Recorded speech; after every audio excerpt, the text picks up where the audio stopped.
I yo-yo dieted for over a decade before I finally lost 60 pounds and have now kept it off for 5 years.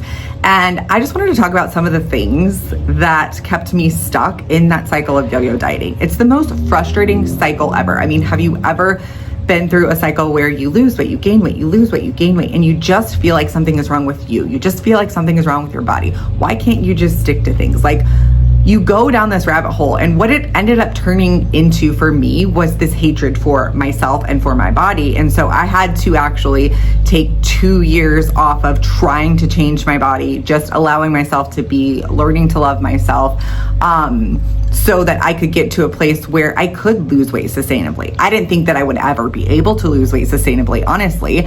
I found myself swinging from one pendulum to the next. So I was like deep over here in diet culture for so long, and then all of a sudden I swung over here to anti-diet and body positivity and all of the things. And both ends of the spectrum kept me stuck in a cycle that I didn't like. Over those 2 years that I spent healing my relationship to myself, to my body, to food, is when I ended up gaining the 60 pounds. And eventually I got to a space where my health was on the decline. It wasn't that I didn't love my body, because the weird thing is I had the most confidence. I loved my body the most when I was 60 pounds heavier, because I intentionally worked on that relationship. But when I finally got to the point where I was like, okay, I feel good about my body, I feel good about myself, I trust myself, I can move into sustainable weight loss, and I started to do some research and I studied and I became certified, all of the things, I was able to lose that 60 pounds and keep it off for 5 years.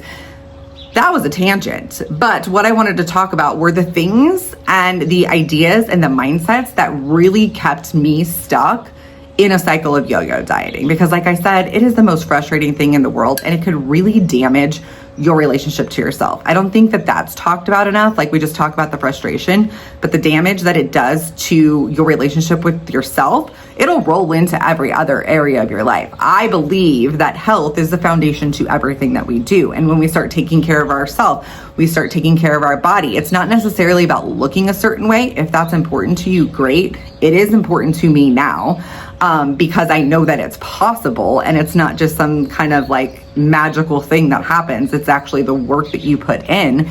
Those things roll over into your relationships, to your finances, to your business, to whatever it is that you're trying to achieve. So here are the things that really kept me stuck in that cycle of yo-yo dieting. And the first one was that I would just consume all of the information and I wouldn't take any action. So I would be so afraid of failing or not being able to have the willpower or the discipline or anything. I would just like consume information, but I wouldn't actually take any action. And if you know this, then you know that, like, there's no failure, there's only feedback.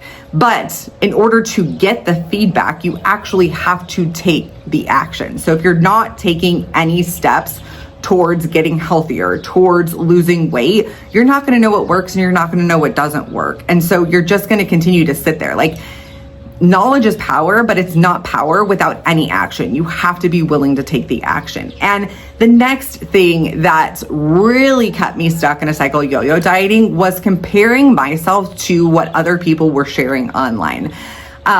So many times I would be like, why is this girl seeing results quicker than me? Why does this girl have the body that I want, but I can't have it? And I would just sit there and compare her to me. And then I would end up self-sabotaging. But the thing is like, you don't know what's going on behind the scenes. And there are very, very transparent people out there, but also people may be doing things that you're not willing to do. I remember there was a time where I was following this girl and I thought what I wanted was her body. It turns out what I really wanted was her confidence and the way that she like exuded herself and stuff. And so when I went on that journey of healing my relationship with my body and myself, I learned that confidence was a feeling and I could step into it at any time. But what I wasn't willing to admit to myself was I wasn't willing to do the things that she was doing in order to get that body at the time. In fact, I probably do the things now that she did to get that body. But I was not willing to track my macros. I was not willing to look at the data. I was not willing to take the actions that she was taking because it wasn't a priority for me at the time. And so now that I can see that it's a priority, then I am willing to do the things that other people do to get their body to look a certain way. I mean, I compete in bodybuilding. So having my body look a certain way is the goal. But at the same time, there were other people that I was watching that I didn't know what they were doing behind the scenes, whether they were taking diet pills, where they were going too extreme, where they were completely messing up their bodies and doing all of these things. You don't know what these people are doing, and you have to look at both sides of it. Like, number one, are you willing to do what this person is doing in order to get that body? And number two, do you actually know what they're doing? Is there mental health shit? Are they doing things that are going to damage their hormones and their metabolism and all of those different things? Yes, I think we can get inspiration from people. And yes, I think that we can learn and educate ourselves on what other people are doing. But at the same time, we really have to stay in our own lane, focused on what we're doing. And I talked about that in another video that I did a couple days ago, where, you just can't be thinking that, or taking in other people's opinions or doing what other people are doing, because you're not going to be consistent with the plan that you have. The third thing that really kept me stuck in the cycle of yo-yo dieting was trying to get to my results as quickly as possible. I will say this until I am blue in the face. I have never regretted losing weight slowly, but I have always regretted losing weight as fast as possible. Every single time. And most people that I talk to feel the same way. They will lose the weight and they will gain it back. They will get there as quickly as possible. You can have willpower for a good 12 weeks, right? Like, you can power your way to get to that goal, but what happens when you get there? You just gain the weight back. And then you're stuck back in the cycle you were stuck in. Slow weight loss is absolutely the best weight loss, but we have this mentality of you need to lose this many pounds in this many weeks. Or even I cannot stand when people talk about you should lose 1 to 2 pounds a week. I wish we could throw that out the window. It took me freaking 3 years to lose 60 pounds. The last year, so the first 2 years, I lost 25 pounds a year. And then the last year, it took a whole year to lose that last 10 pounds. Most people, if you would tell them that, they're like, I'm not gonna do it. That's not worth it. Or, there were months and months where I didn't even see a pound drop on the scale, but I was still consistent because I stopped. This is the last thing, is I stopped focusing on the end goal and I started focusing on the person that I wanted to become. When I committed to going on this weight loss journey for the very last time, I said, who is the person who has lost the weight and maintained the weight? Who is she? And how can I start to become her now? And I would journal on this and I would think about this and I would educate myself on sustainable weight loss. And I stopped putting the pressure on the end goal. I stopped putting a time limit on when I would achieve this goal.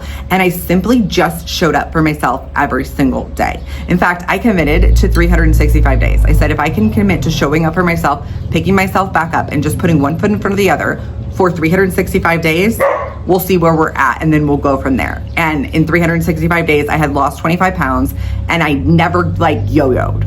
I lost the 25 pounds and it was sustainable, maintainable. And I was like, holy shit, this has never happened. I've tried to do this for a decade and I've never done it. And then I was like, okay, well, we'll commit for another 365 days. And when I got to that second year and I lost another 25 pounds, so a total of 50 pounds, I was like, this is it. There's no more committing. This is just a lifelong journey. You just continue to put one foot in front of the other. And if you want your results to be sustainable, you have to focus on shifting your identity to a person who is overweight or not healthy to a person who is healthy and sustains their weight loss. Because you don't get to that end goal and you just stop. It just keeps growing. It just keeps evolving. And you have to enjoy the process, as cliche as that sounds. And you have to learn how to become the person that has the habits that sustains that. We put too much pressure on that end goal to actually get there. So those are just some things that I thought that I would share with you about how I went from yo-yo dieting to losing weight and sustaining it. And I know it's not like the macros and the workout split and all of that, but the truth is that 98 or 99% of this journey is all going to be mindset. It's all going to be subconscious work. It's going to be identity shifting. It's going to be all of these things. You can have the perfect plan, but if you don't have the mindset to be consistent or or the mindset of I'm shifting into this person who actually loses weight and sustains it, you're never gonna get there.